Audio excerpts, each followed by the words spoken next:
और चलते हैं सीधे सेंट्रल हॉल, जहां पर संविधान दिवस के कार्यक्रम की शुरुआत होने जा रही है। पूरे देश में इसे लागू किया गया, जिसे देश ने स्वीकारा, अपनाया। और इस समय आप देख रहे हैं कि बहुत ही महत्वपूर्ण ये संविधान भवन के पोर्टिको में प्रधानमंत्री लोकसभा नरेंद्र मोदी, लोकसभा अध्यक्ष ओम बिरला, संसदीय कार्य मंत्री प्रहलाद जोशी इंतजार कर रहे हैं राष्ट्रपति के आगमन का। उनको रिसीव करने के लिए वहां पर खड़े हुए हैं। थोड़ी देर में यहां पर राष्ट्रपति रामनाथ कोविंद का काफिला पहुंचेगा। प्रधानमंत्री नरेंद्र मोदी, लोकसभा अध्यक्ष ओम बिरला और संसदीय कार्य मंत्री प्रहलाद जोशी उनको वहां पर रिसीव करेंगे और सीधे सेंट्रल हॉल की तरफ जाएंगे, जहां औपचारिक रूप से संविधान दिवस के मौके पर होने वाले सेंट्रल हॉल के कार्यक्रम में वे हिस्सा लेंगे। जो असली कॉपी थी वो प्रेम बिहारी तस्वीरें संसद भवन से सीधे आ रही हैं और संसद भवन के पोर्टिको में इस समय प्रधानमंत्री नरेंद्र मोदी, और देखिए ये काफिला पहुंच चुका है। देखेंगे तो आप देखेंगे कि किस तरीके से ये राष्ट्रपति का काफिला नहीं है, माफ कीजिएगा, ये उपराष्ट्रपति वेंकैया नायडू का काफिला था। उपराष्ट्रपति वेंकैया नायडू को प्रधानमंत्री नरेंद्र मोदी ने रिसीव किया और अब थोड़ी देर में ही यहाँ पर राष्ट्रपति रामनाथ कोविंद का काफिला पहुंचेगा। अब यहाँ पर उपराष्ट्रपति वेंकैया नायडू, प्रधानमंत्री नरेंद्र मोदी, लोकसभा अध्यक्ष ओम बिरला, संसदीय कार्य मंत्री प्रहलाद जोशी उनको रिसीव करेंगे। उनके पीछे लोकसभा और राज्यसभा के उपसभापति भी खड़े हुए हैं। संसदीय कार्य राज्य मंत्री अर्जुन मेघवाल भी खड़े हैं। वी मुरलीधरन, संसदीय कार्य राज्य मंत्री, वे भी खड़े हैं। राष्ट्रपति रामनाथ कोविंद का इंतजार हो रहा है। वे संसद भवन जैसे ही पहुंचेंगे, इस पोर्टिको में उनका काफिला पहुंचेगा। उसके बाद ये सभी राष्ट्रपति रामनाथ कोविंद को रिसीव करके सेंट्रल हॉल की तरफ ले जाएंगे। इस पोर्टिको से तकरीबन 1.5 से 2 मिनट की वॉक के बाद संसद भवन के केंद्रीय कक्ष में राष्ट्रपति पहुंचेंगे, जहां पर संविधान दिवस के मौके पर जो औपचारिक कार्यक्रम रखा गया है उसकी शुरुआत होगी और सेंट्रल हॉल में मौजूद तमाम सांसदों को वे संबोधित करेंगे। 2015 से संविधान दिवस मोदी सरकार ने मनाना शुरू किया, तब से ये कार्यक्रम हर वर्ष 26 नवंबर के दिन, जब संविधान अंगीकार किया था, देश ने संविधान लागू किया था, गणतंत्र पर लागू हुआ, उसके बाद से 26 नवंबर के दिन संविधान दिवस होता है। लेकिन इस दिन को औपचारिक रूप से संविधान दिवस घोषित करना और उस दिन कार्यक्रम करना, ये 2015 में मोदी सरकार ने शुरू किया। 26 नवंबर को हर साल ये संविधान दिवस तब से मनाया जा रहा है। इस बार इस संविधान दिवस में तमाम जो राजनीतिक दल हैं उन्होंने इसका बहिष्कार किया है, लेकिन सरकार की तरफ से इस भव्य कार्यक्रम का आयोजन केंद्रीय कक्ष में संसद भवन के सेंट्रल हॉल में आयोजित किया जा रहा है। तो देखिए, 26 नवंबर 1949 को संविधान तैयार हुआ था, 26 जनवरी 1950 को संविधान लागू हुआ था। ये अहम जानकारी हम आपको संविधान से जुड़ी हुई दे रहे हैं। संसद में आज संविधान दिवस मनाया जा रहा है। दूसरी तरफ आप तस्वीरें भी देख रहे हैं, प्रधानमंत्री, उपराष्ट्रपति सभी इस वक्त मौजूद हैं। इंतजार हो रहा है राष्ट्रपति के यहां पहुंचने का, जिसके बाद इस कार्यक्रम की औपचारिक शुरुआत होगी। दरअसल देश में संविधान के प्रति जागरूकता फैलाने के लिए इस कार्यक्रम का आयोजन किया गया है। संविधान दिवस के तौर पर आज 26 नवंबर को ये तारीख जो है, हालांकि देखिए शुरुआत इसकी 2015 से ही हुई है। 26 नवंबर 2015 से ये लगातार मनाया जा रहा है और आज संविधान दिवस के तौर पर पूरे राष्ट्र में इसे सेलिब्रेट किया जा रहा है। तस्वीरें इस वक्त आप देख रहे हैं संसद भवन से। अब से थोड़ी देर में वो कार्यक्रम शुरू होगा, जिसमें राष्ट्रपति का अभिभाषण होगा और साथ ही प्रधानमंत्री भी इसे संबोधित करेंगे। फिलहाल सीधी तस्वीरें आ रही हैं संसद भवन से। सेंट्रल हॉल की तरफ अब राष्ट्रपति रामनाथ कोविंद का काफिला जो है, माफ कीजिएगा, वो जा रहे हैं, रवाना हो रहे हैं। प्रधानमंत्री नरेंद्र मोदी ने राष्ट्रपति रामनाथ कोविंद को रिसीव किया। हमारे साथ हमारे सहयोगी प्रशांत संसद भवन से सीधे जुड़ गए हैं। प्रशांत, राष्ट्रपति का काफिला पहुंच चुका है, थोड़ी देर में औपचारिक रूप से कार्यक्रम की शुरुआत होगी। बिल्कुल बिल्कुल बिल्कुल समय से 11 बजे जितने भी डिग्निटरीज हैं, राष्ट्रपति, प्रधानमंत्री, उपराष्ट्रपति, लोकसभा के स्पीकर, सब सेंट्रल हॉल पहुंच जाएंगे और वहां क्रमवार तरीके से ये पूरा कार्यक्रम रखा गया है। सबसे पहले पार्लियामेंट्री अफेयर्स मिनिस्टर स्वागत भाषण देंगे, उसके बाद लोकसभा स्पीकर का भाषण होगा, उसके बाद प्रधानमंत्री बोलेंगे और प्रधानमंत्री और उसके बाद उपराष्ट्रपति बोलेंगे और उसके बाद कई चीजें जारी की जाएंगी विकास, जैसे कॉन्स्टिट्यूएंट असेंबली की जो डिबेट है, संविधान सभा की जितनी भी बहस है उनका एक ऑनलाइन वर्जन आज रिलीज किया जाएगा। उसके बाद जो संविधान की किताब है उसका एक कैलीग्राफिक वर्जन रिलीज किया जाएगा। तो कई चीजों को जारी करने के बाद आखिरी में राष्ट्रपति करीब 11:50 के आसपास राष्ट्रपति का संबोधन शुरू होगा, राष्ट्रपति रामनाथ कोविंद का, और संविधान दिवस के बारे में और संविधान के बारे में ये माना जा रहा है कि सभी डिग्नेटरीज जो है अपनी बात रखेंगे। आपने बिल्कुल ठीक कहा है कि 26 नवंबर 1949 को संविधान सभा ने भारत का संविधान अंगीकार किया था, उससे अडॉप्ट किया था और तय हुआ था कि 26 जनवरी 1950 से लागू होगा। उस दिन से ये लागू हुआ, इसलिए 26 नवंबर को संविधान सभा के तौर पर जब मोदी सरकार आई तो उसने ये फैसला किया कि इसे संविधान दिवस के रूप में मनाया जाएगा और 2015 से लगातार हर साल 26 नवंबर को इसे संविधान दिवस के रूप में मनाया जाता है। लेकिन इस बार कई विपक्षी दलों ने, बल्कि मैं कहूँगा ज्यादातर विपक्षी दलों ने इस संविधान दिवस के बहिष्कार का ऐलान किया है। लिहाजा कांग्रेस, शिवसेना, तृणमूल कांग्रेस, टीएमसी, एनसीपी, राष्ट्रीय जनता दल, सभी दलों के सांसद इस संविधान दिवस के कार्यक्रम में बहिष्कार उन्होंने किया है, इसलिए वो उपस्थित नहीं रहेंगे। बड़े दुर्भाग्य की बात है, लेकिन इन लोगों का आरोप है कि मोदी सरकार संविधान का पालन नहीं कर रही है, उसकी धज्जियां उड़ा रही है, जिसके विरोध में वो इसका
तो संविधान दिवस पर यह खास कार्यक्रम जो बस अब शुरू हो चुका है, राष्ट्रपति पहुंच चुके हैं, प्रधानमंत्री नरेंद्र मोदी को भी आपने देखा, उपराष्ट्रपति भी मौजूद हैं, लोकसभा अध्यक्ष भी इस वक्त मौजूद हैं संसद भवन के सेंट्रल हॉल में।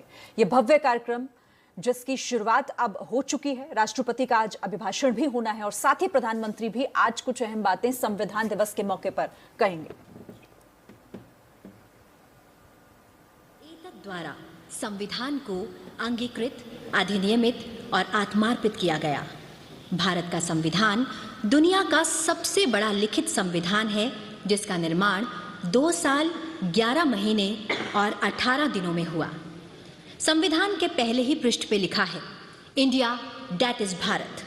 यह प्रतीक है सभ्यता के सातत्य का, परंपरा की जुड़ती कड़ियों का और जड़ों से जुड़ने का।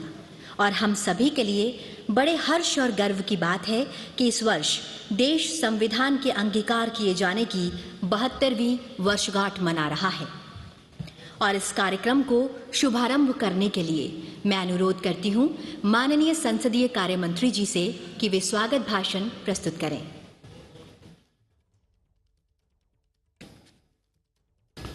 आज संविधान दिवस है।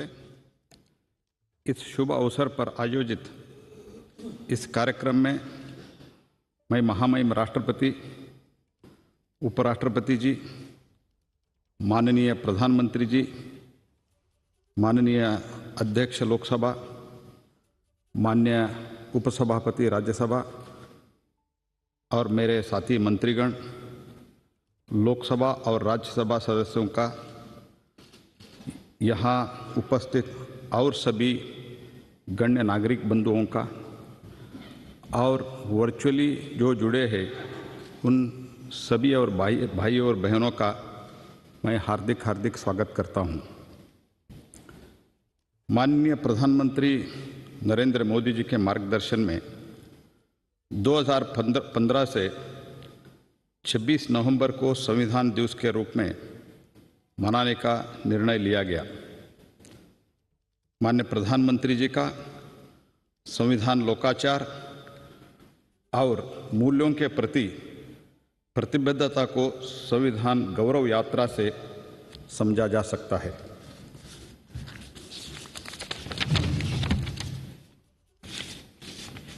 जो उनके द्वारा 2010 में गुजरात राज्य में मुख्यमंत्री के रूप में की गई थी। हम 26 नवंबर के महत्व को बहुत अच्छे से समझते हैं, क्योंकि वर्ष 1949 में इस दिन हम भारत के लोगों ने अपनी संविधान सभा के माध्यम से भारत के संविधान के रूप में जाने वाले ये पवित्र ग्रंथ, यह महान दस्तावेज आत्मार्पित किया था।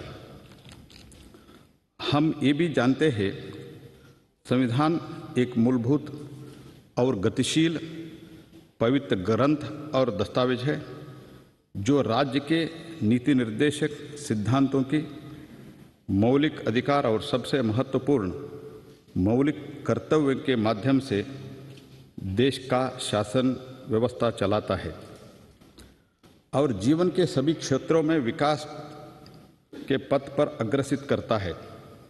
ये सर्वविदित है कि हम प्रत्येक अपने मौलिक कर्तव्यों का निष्ठापूर्वक पालन करता है तो मौलिक अधिकारों का कोई मांग नहीं होगी, क्योंकि वे एक दूसरे के पूरक है। आज पूरा देश और दुनिया भर सभी भारतीय माननीय राष्ट्रपति के भाषण के समापन के बाद संविधान की प्रस्तावना को पढ़ने में शामिल होंगे। आज़ादी के अमृत महोत्सव के इस शुभ संदर्भ में संसदीय कार्य मंत्रालय में 2 पोर्टल विकसित किया है। पहला 23 भाषाओं में 22 राजभाषा और अंग्रेजी में संविधान की प्रस्तावना के ऑनलाइन वाचन और दूसरा संविधान लोकतंत्र पर ऑनलाइन प्रश्नोत्तरी क्विज, जिसमें कोई भी कहीं से भाग ले सकता है और ऑनलाइन प्रमाण पत्र प्राप्त कर सकता है।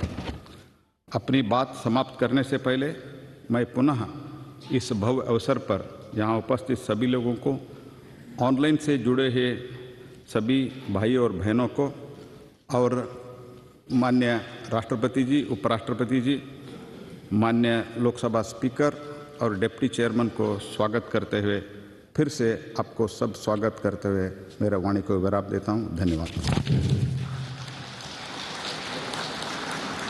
धन्यवाद माननीय संसदीय कार्य मंत्री जी। अब मैं अनुरोध करती हूँ माननीय लोकसभा अध्यक्ष श्री ओम बिरला जी से कि वे सभा में मौजूद सभी विशिष्ट अतिथियों को संबोधित करें। सभी देशवासियों को संविधान दिवस की हार्दिक शुभकामनाएं। 72 वर्ष पहले आज के दिन हमारे संविधान का अंगीकरण हुआ था और हमारे देश ने शांति, प्रगति और समानता के संकल्प के साथ अपनी विकास यात्रा शुरू की थी। संविधान हमारी सांस्कृतिक विरासत, शाश्वत मूल्यों एवं आदर्शों का पवित्र ग्रंथ है। ये हमारे अधिकारों का स्रोत है जो हमारे दायित्वों का बहुत भी कराता है। संविधान एक भावना है जो हमें जोड़ने की ताकत देती है। संविधान जनता के आशाओं, अपेक्षाओं और उम्मीदों को पूर्ण करने का मार्ग भी दिखाता है। हमारा संविधान देश की एकता और अखंडता एवं नागरिकों की डिग्निटी, इन मूल मंत्रों को साकार करता है। इन्हें अक्षुण्ण रखना हमारा नैतिक दायित्व है। ये ग्रंथ मात्र कानूनी मार्गदर्शन की व्यवस्था तक सीमित नहीं है, ये बल्कि सामाजिक आर्थिक परिवर्तन का दस्तावेज भी है। ऐसे अद्भुत संविधान के निर्माण करने वाले हमारे महान संविधान मनीषियों को मैं नमन करता हूं। हमारा संविधान आधुनिक गीता की तरह है जो हमें निरंतर कार्य करने की प्रेरणा देता है और राष्ट्र के प्रति अपने कर्तव्यों को बोध भी कराता है। यदि हम सब जनप्रतिनिधि, नागरिक, सभी संस्थाएं अपने कर्तव्यों को सामूहिकता के साथ पूरा करने का संकल्प लें तो प्रत्येक देशवासी के जीवन को बेहतर बनाते हुए एक भारत श्रेष्ठ भारत को साकार कर सकते हैं। हमारे प्रगतिशील संविधान को देश विदेश हर जगह सम्मान की दृष्टि से तथा प्रेरणा के स्रोत के रूप में देखा जाता है, क्योंकि हमारे जीवंत लोकतंत्र तथा देश के उज्जवल भविष्य के निर्माण में इसकी प्रमुख भूमिका रही है। हमारे संविधान ने नागरिकों के लिए न्याय, स्वतंत्रता एवं समानता के मौलिक अधिकारों की व्यवस्था की है, पर आज अवसर है कि हम संविधान दिवस के दिन अपने कर्तव्यों पर भी विचार करें, मंथन करें। संसद में हम देश की 135 करोड़ जनता का प्रतिनिधित्व करते हैं। संसद के अंदर जनता की समस्याओं और अभावों पर होने वाली चर्चा, संवाद, चिंतन, मनन से जो अमृत निकलेगा उससे आम जन के जीवन को सार्थक बदलाव लाया जा सकता है। जनप्रतिनिधि होने के नाते हमारा ये दायित्व बनता है कि हम अपनी लोकतांत्रिक संस्थाओं में मर्यादित और गरिमापूर्ण आचरण करें। संसद की मर्यादाओं और उच्च गरिमापूर्ण परंपराओं को कायम रखना हम सबकी जिम्मेदारी है। हम देश हित में, राष्ट्र हित में सामूहिकता से काम करें। देश के समक्ष प्रमुख मुद्दों को सर्वसम्मति से समाधान करने के लिए अच्छी परंपराओं और परिपाटियों को और सशक्त करें, मजबूत करें। आजादी का अमृत महोत्सव मनाते हुए इस अमृत काल में संविधान दिवस के दिन हम अपने कर्तव्यों और दायित्वों के निर्वहन का संकल्प लें और लोकतांत्रिक संस्थाओं के माध्यम से नए राष्ट्र के निर्माण में योगदान दें। आज संसद द्वारा आयोजित इस संविधान दिवस के कार्यक्रम में गरिमा रूप से उपस्थित गौरवान्वित करने वाले माननीय राष्ट्रपति जी, उपराष्ट्रपति जी, माननीय प्रधानमंत्री जी का हार्दिक अभिनंदन करता हूं और कई देशों से आए मेरे मित्र, पड़ोसी देशों के सभी राजदूतों को भी इस संविधान दिवस पर अभिनंदन करता हूं। आप सबको संविधान दिवस की बहुत बहुत शुभकामनाएं, बहुत बहुत बधाई। धन्यवाद माननीय अध्यक्ष जी। अब मैं अनुरोध करती हूँ माननीय प्रधानमंत्री श्री नरेंद्र मोदी जी से कि वे इस अवसर पर हम सभी को अपने शब्दों के द्वारा अनुग्रहित करें।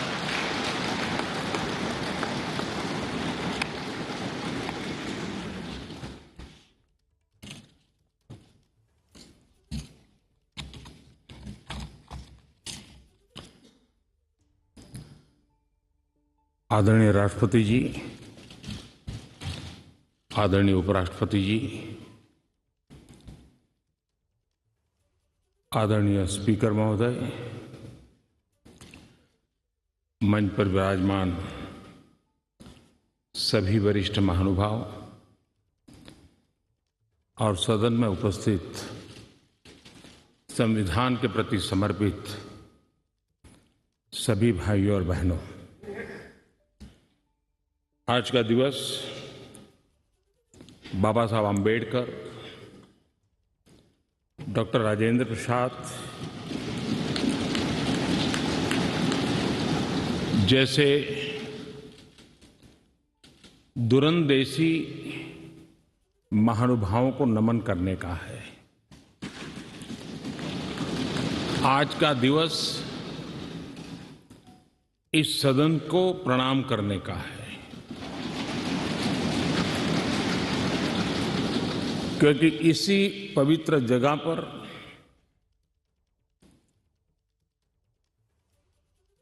महीनों तक भारत के विद्वज्जनों ने, एक्टिविस्टों ने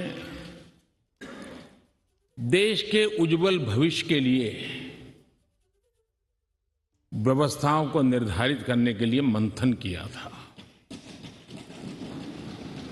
और उसमें से संविधान रूपी अमृत हमें प्राप्त हुआ है, जिसने आजादी के इतने लंबे कालखंड के बाद हमें यहां पहुंचाया है। आज पूज्य बापू को भी नमन करना है। आजादी के जंग में जिन जिन लोगों ने अपना बलिदान दिया, अपना जीवन खपाया, उन सबको भी नमन करने का यह अवसर है। आज 26/11 हमारे लिए एक ऐसा दुखद दिवस, जब देश के दुश्मनों ने देश के भीतर आकर के मुंबई में वह ऐसी आतंकवादी घटना को अंजाम दिया। भारत के संविधान में सूचित देश के सामान्य मानवीय की रक्षा की जिम्मेवारी के तहत अनेक हमारे वीर जवानों ने उन आतंकवादियों से लोहा लेते लेते अपने आप को समर्पित कर दिया, सर्वोच्च बलिदान दिया। मैं आज 26/11 को उन सभी बलिदानियों को भी आदरपूर्वक नमन करता हूं।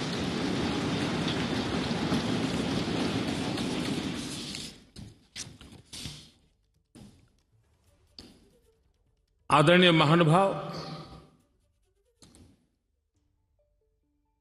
कभी हम सोचें कि आज अगर हमें संविधान निर्माण करने की नौबत होती तो क्या होता। आजादी के आंदोलन की छाया, देशभक्ति का ज्वाला, भारत विभाजन की विभीषिका, इन सब के बावजूद भी देश हित सुप्रीम हरेक के हृदय में यही एक मंत्र था। विविधताओं से भरा हुआ देश, अनेक भाषाएं, अनेक बोलियां, अनेक पंथ, अनेक राजे रजवाड़े, इन सब के बावजूद भी संविधान के माध्यम से पूरे देश को एक बंधन में बांध करके आगे बढ़ाने की योजना बनाना,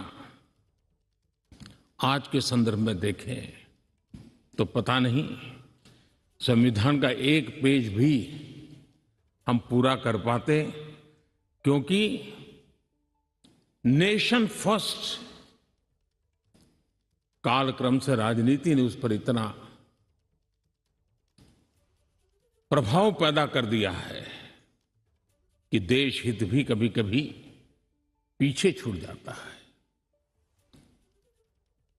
ये उन महानुभावों को प्रणाम इसलिए करना चाहूंगा क्योंकि उनके भी अपने विचार होंगे, उनके विचारों की भी धारा होगी, उस धारा में धार भी होगी, लेकिन फिर भी राष्ट्रहित सुप्रीम होने के नाते सबने मिल बैठ करके एक संविधान दिया।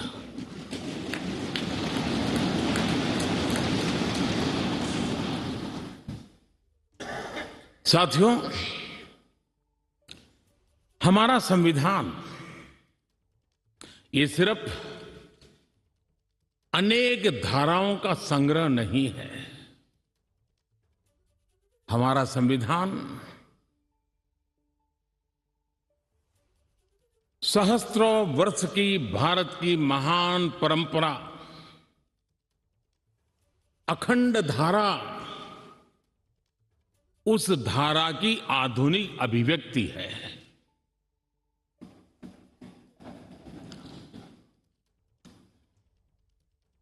और इसलिए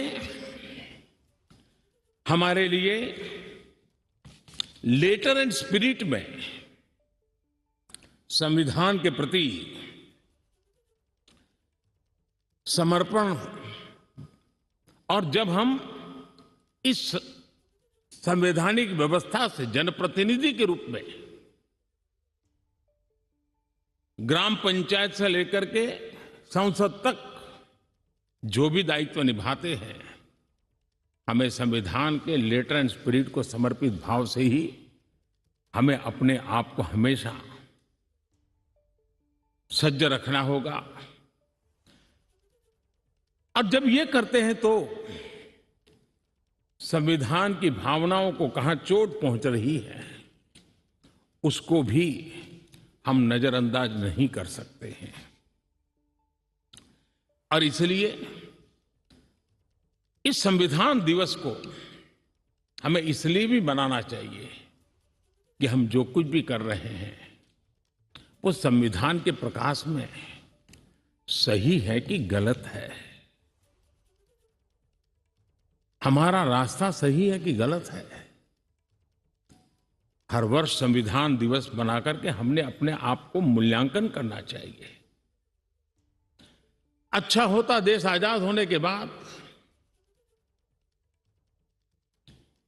26 जनवरी प्रजासत्ताक पर्व की शुरुआत होने के बाद हमें 26 नवंबर को संविधान दिवस के रूप में देश में मनाने की परंपरा बनानी चाहिए थी, ताकि उसके कारण हमारी पीढ़ी दर पीढ़ी संविधान बना कैसे, कौन लोग थे इसको बनाते थे, किस परिस्थितियों में बना, क्यों बना, हमें संविधान कहां ले जाता है, कैसे ले जाता है, किसके लिए ले जाता है, इन सारी बातों की हर वर्ष अगर चर्चा होती है तो संविधान जिसको दुनिया ने एक जीवंत इकाई के रूप में माना है, एक सामाजिक दस्तावेज के रूप में माना है, विविधता भरे देश के लिए ये एक बहुत बड़ी ताकत के रूप में पीढ़ी दर पीढ़ी अवसर के रूप में काम आता। लेकिन कुछ लोग इसे चूक गए। लेकिन जब बाबा साहब आंबेडकर के 125वीं जयंती थी, हम सबको लगा कि इससे बड़ा पवित्र अवसर क्या हो सकता है कि बाबा साहब आंबेडकर ने इस देश को जो बहुत बड़ा नजराना दिया है उसको हम हमेशा हमेशा के लिए स्मृति ग्रंथ के रूप में याद करते रहें। और इसी में से, और मुझे याद है जब सदन में इस विषय पर मैं बोल रहा था 2015 में बाबा साहब आंबेडकर की 150वीं जयंती के निमित्त इस काम की घोषणा करते समय, तब भी विरोध आज नहीं हो रहा है, उस दिन भी हुआ था कि 26 नवंबर कहां से ले आए, क्यों कर रहे हो, क्या जरूरत थी। बाबा साहब आंबेडकर का नाम हो और आपके मन में ये भाव उठे, ये देश अब सुनने के लिए तैयार नहीं है।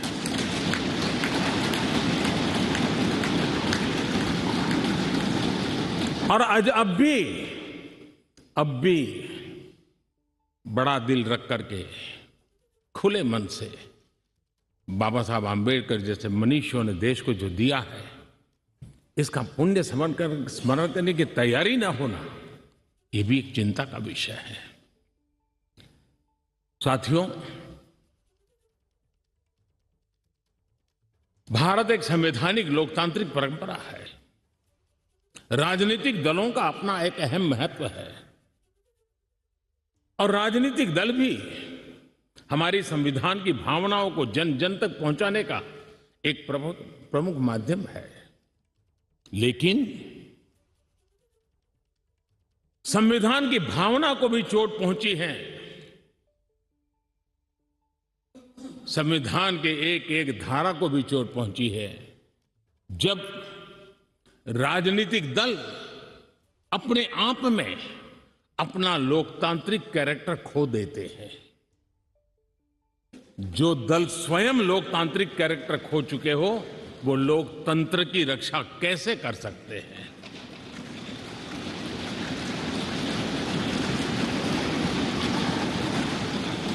आज देश में कश्मीर से कन्याकुमारी, हिंदुस्तान के हर कोने में जाइए, भारत एक ऐसे संकट की तरफ बढ़ रहा है जो संविधान को समर्पित लोगों के लिए चिंता का विषय है, लोकतंत्र के प्रति आस्था रखने वालों के लिए चिंता का विषय है, और वो है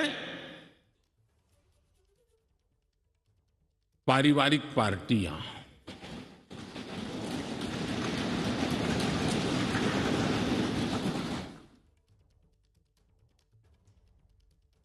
राजनीतिक दल, party for the family, party by the family,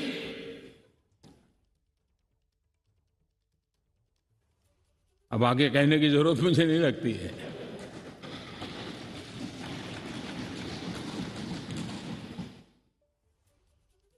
Kashmir से कन्याकुमारी हरी राजनीतिक दलों की तरफ देखिए, ये लोकतंत्र की भावना के खिलाफ है।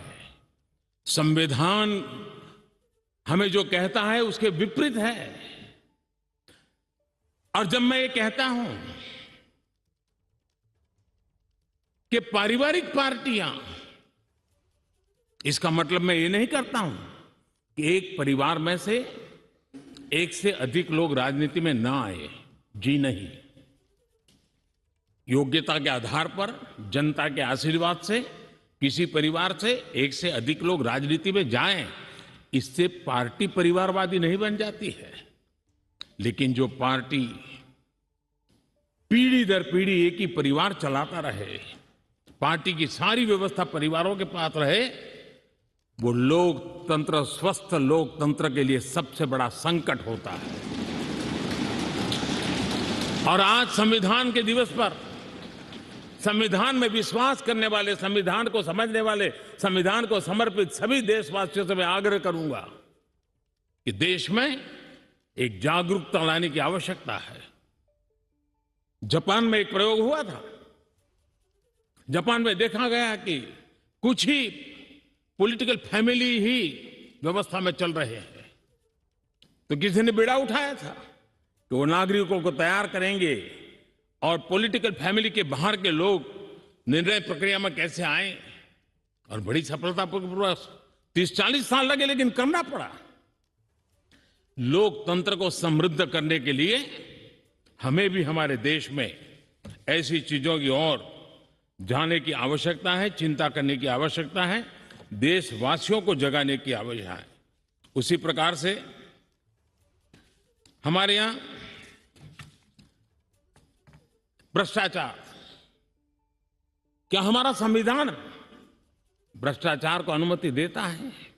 कानून है, नियम है, सब है।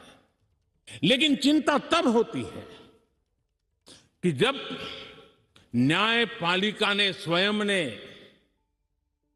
किसी को अगर भ्रष्टाचार के लिए घोषित कर दिया हो, भ्रष्टाचार के लिए सजा हो चुकी हो, लेकिन राजनीतिक स्वार्थ के कारण उसका भी महिमा मंडन चलता रहे, भ्रष्टाचार को नजरअंदाज करके सिद्ध हुई हकीकतों के बावजूद भी जब राजनीतिक लाभ के लिए सारी मर्यादाओं को तोड़कर, लोक लाज को तोड़ करके उनके साथ बैठना उठना शुरू हो जाता है तो देश के नौजवान के मन में लगता है कि अगर इस प्रकार से राजनीति के क्षेत्र में नेतृत्व करने वाले लोग भ्रष्टाचार में डूबे हुए लोगों की प्राण प्रतिष्ठा कर रहे हैं, मतलब उनको भी वो मिलता रास्ता मिल जाता है कि भ्रष्टाचार के रास्ते पर चलना बुरा नहीं है। 2-4 साल के बाद लोग स्वीकार कर लेते हैं कि हमें ऐसी समाज व्यवस्था खड़ी करनी है। क्या समाज के अंदर भ्रष्टाचार के कारण कोई अगर गुनाह सिद्ध हो चुका है तो उसको सुधरने के लिए मौका दिया जाए, लेकिन सार्वजनिक जीवन में प्रतिष्ठा देने की जो स्पर्धा चल पड़ी है, ये मैं समझता हूं अपने आप में नए लोगों को लूटने के रास्तों पर जाने के लिए मजबूर करती है और इसलिए हमें इससे चिंतित होने की जरूरत है। यह आजादी के 75 साल है, यह अमृत काल है। हमने अब तक आजादी के 75 साल दरमियान देश जिस स्थिति से गुजरा था, अंग्रेज भारत के नागरिकों के अधिकारों को कुचलने पर लगे हुए थे और उसके कारण हिंदुस्तान के नागरिकों को उसके अधिकार मिले, इसके लिए लड़ना बहुत स्वाभाविक था और जरूरी भी था। महात्मा गांधी समेत हर कोई भारत के नागरिकों को उनके अधिकार मिले, इसलिए वो लड़ते रहे, ये बहुत स्वाभाविक है। लेकिन ये भी सही है कि महात्मा गांधी ने आजादी के आंदोलन में भी अधिकारों के लिए लड़ते लड़ते भी देश को कर्तव्य के लिए तैयार करने के लिए लगातार कोशिश की थी। उन्होंने भारत के नागरिकों में उस बीज को बोने की लगातार कोशिश की थी कि सफाई करो, प्रौढ़ शिक्षा करो, नारी सम्मान करो, नारी गौरव करो, नारी को एम्पावर करो, खादी पहनो, स्वदेशी का विचार, आत्मनिर्भर भारत का विचार, कर्तव्यों की तरफ महात्मा गांधी लगातार देश को तैयार करते रहे। लेकिन आजादी के बाद महात्मा गांधी ने जो कर्तव्य के बीज बोए थे वो आजादी के बाद वटवृक्ष बन जाने चाहिए थे, लेकिन दुर्भाग्य से शासन व्यवस्था ऐसी बनी कि उसने अधिकार अधिकार अधिकार के ही बातें करके लोगों को एक ऐसी अवस्था में रखा कि हम हैं तो आपके अधिकार पूरे होंगे। अच्छा होता देश आजाद होने के बाद कर्तव्य पर बल दिया गया होता तो अधिकारों की अपने आप रक्षा होती।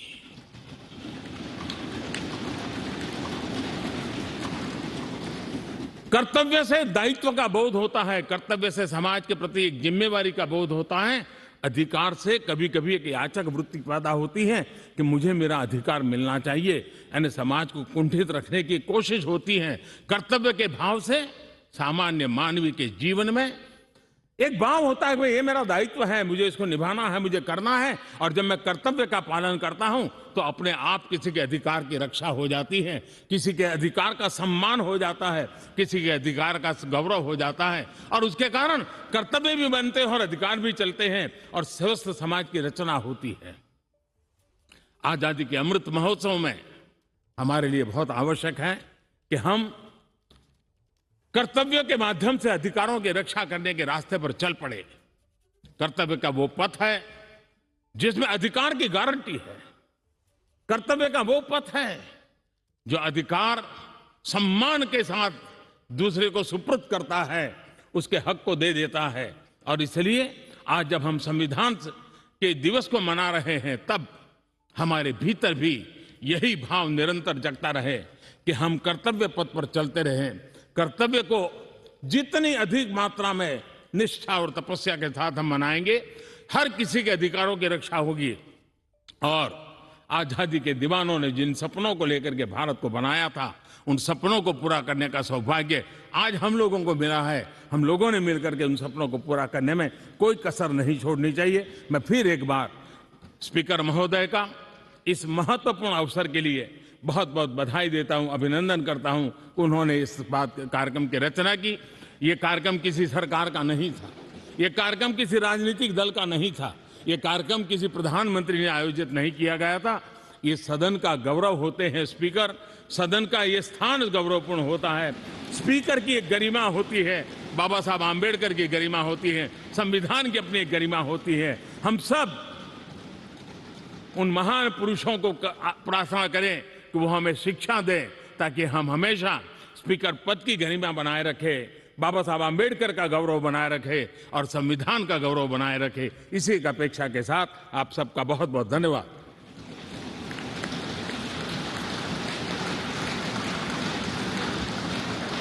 धन्यवाद माननीय प्रधानमंत्री जी। अब मैं आग्रह करती हूँ माननीय उपराष्ट्रपति जी एवं राज्यसभा के सभापति श्री एम वेंकैया नायडू जी से कि वे विशिष्ट सभा को संबोधित करें।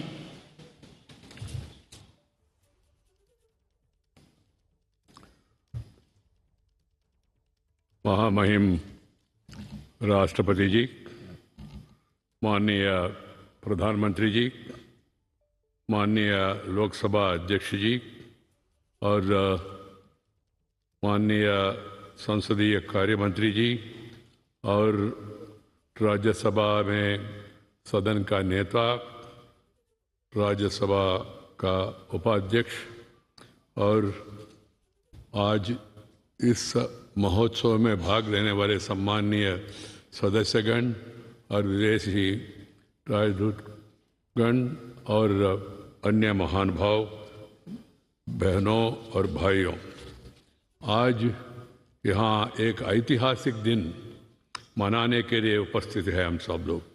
वही दिन जब 1949 में संविधान सभा द्वारा भारत के संविधान को अंगीकार किया था।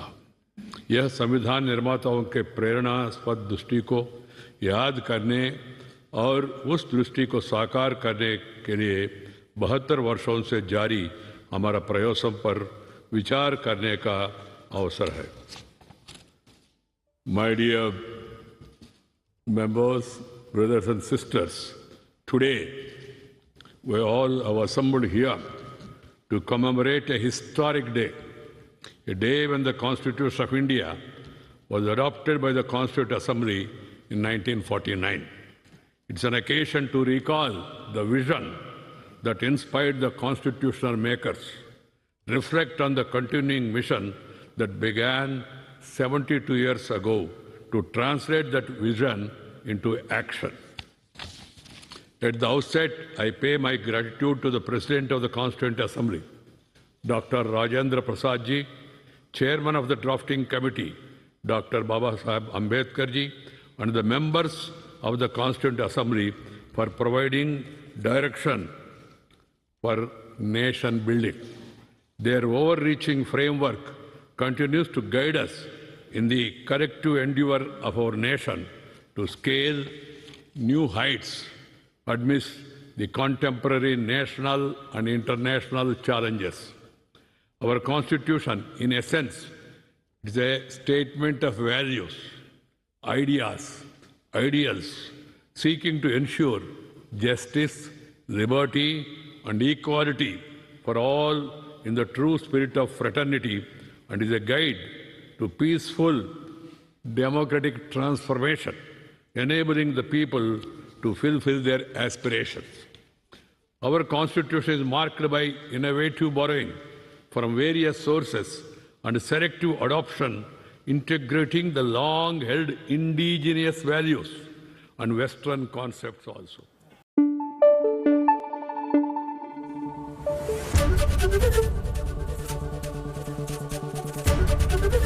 एबीपी न्यूज आपको रखे आगे।